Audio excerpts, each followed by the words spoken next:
Would you believe it if I said there are people who want to be shorter? Today we're going to talk about a rather unusual topic, height reduction surgery and the team behind it. I am Ibrahim Algan, a psychological counselor. I previously had 2 surgeries, 6 centimeters, 6 centimeters. My height increased by 12 centimeters. Currently, I am 172 tall. I am the founder of Wanna Be Taller, Turkey's first limb lengthening surgery center.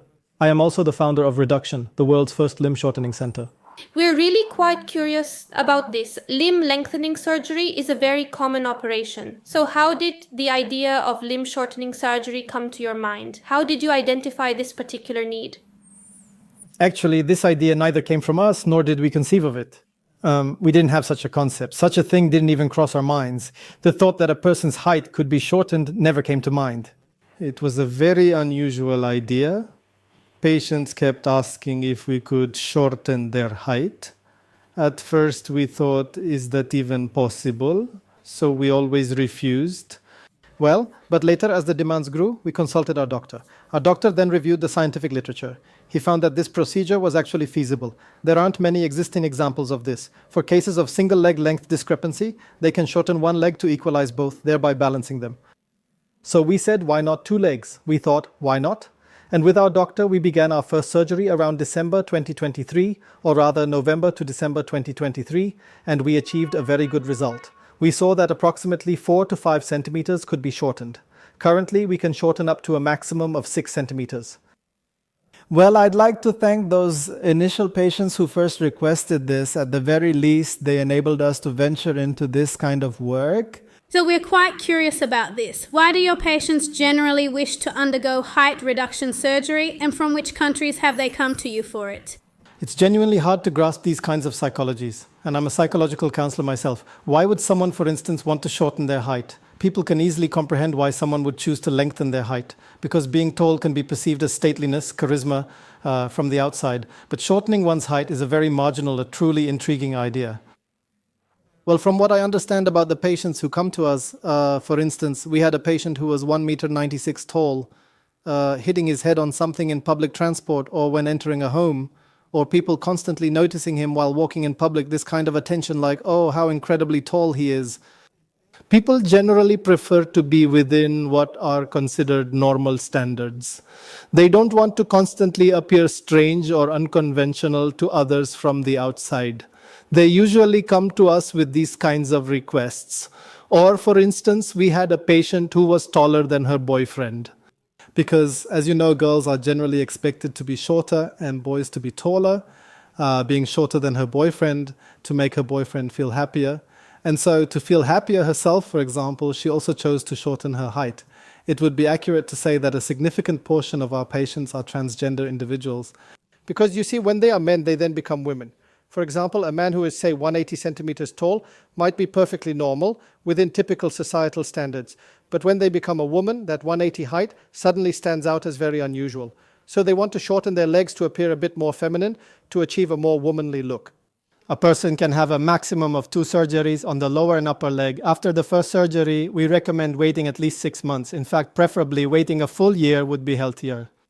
I also want to make it clear that I'm not a doctor.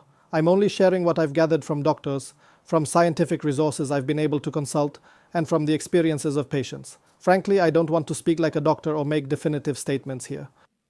However, generally speaking, what we have observed is that it's quite difficult to perform more than 2 operations. From the standpoint of the patient's overall health and aesthetic proportions, exceeding 2 surgeries becomes quite challenging. For this reason, it is certainly beneficial to allow for a waiting period of about 6 months in between, a minimum of 6 months, and on average, a full year. So, have you ever had patients who regretted shortening their height? To be perfectly honest with you, I don't recall anything like that ever occurring, and from a health perspective, they generally don't seem to feel any regret. They don't question, why did I achieve such an outcome at a later stage? Well, they don't necessarily say that shortness in itself is a very bad thing. However, in some individuals, various complications can certainly arise. For example, some patients' bones might not properly unite or heal as expected. Because of this potential issue, we might need to implement certain preventative measures, such as stem cell treatments or even a surgical nail replacement procedure.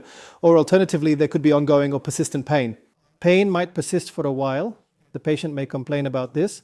Or neurologically, for example, symptoms like numbness, tingling, or electric shock sensations might continue for some time. These are temporary, and we can certainly resolve them, but they are also a possibility. How many individuals have undergone height reduction surgery in total up to this point? We've just performed surgery on our 13th patient. We are the facility that performs this procedure the most in the entire world. In fact, there's almost no other place that does this kind of operation. In fact, when people search online for before and after images of limb shortening, you simply won't find them. Indeed, there are no patient examples of actual limb shortening. This is a source of great pride for us, but I truly hope more people start doing this and achieve even better results. When you actually see the bones, it becomes a little bit easier to comprehend how this all happened. Because this particular bone was previously a femur bone of a specific length. The doctor cuts it from the appropriate place, from its beginning and end, and then removes it.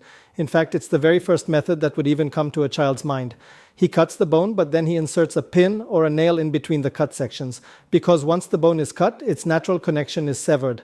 So to reconnect the bones, to prevent them from moving left or right, he inserts what we call an intramedullary nail right through the bone's interior and then fixes it securely in place.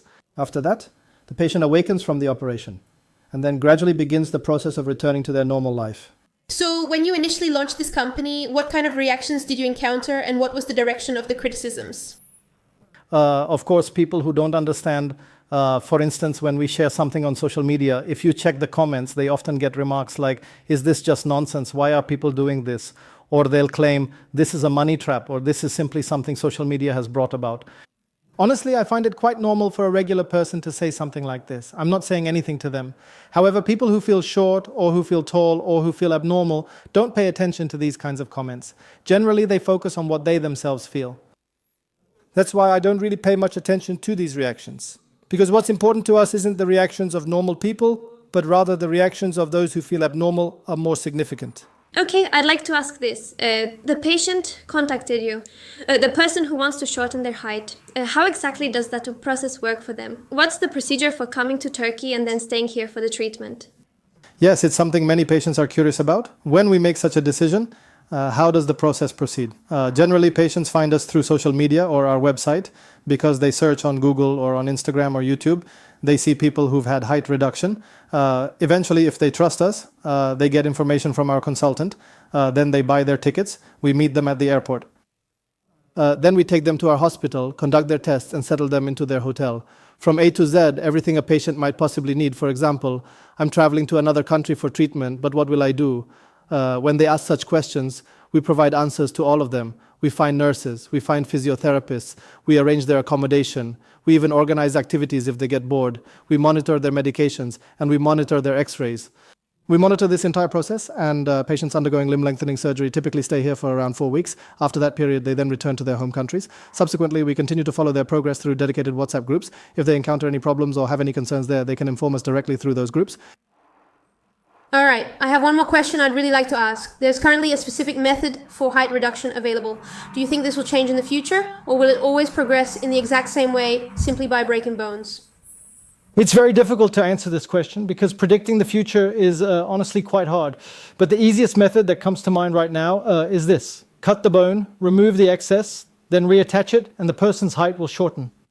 Well, as far as we know for now, there isn't any new work. Perhaps some scientists or some doctors or some companies might be working on it right now. But as far as we know, there isn't any new technique. Currently, we are the ones doing it the most in the entire world. We are pleased to inform you when something like this occurs. From the upper leg up to 6 centimeters, we don't recommend more than 6. Because circulatory problems can arise, veins can overlap and tissues can pile up, and circulatory issues might arise there. We don't want to risk the patient's health. From a doctor's perspective, there's no difference between cutting a 6 centimeter bone and cutting a 10 centimeter one. It would be easy for us from the doctor's point of view. However, the patient's future health might not allow it. I really appreciate it, Mr. Imran, for the information you shared. You are very welcome. It was truly my pleasure. Thank you all very much. Welcome. So up to this point, you've learned quite a bit about height reduction surgery. Now, if you were in this position, would you consider having this operation? Please share your thoughts in the comments below. Goodbye for now, everyone.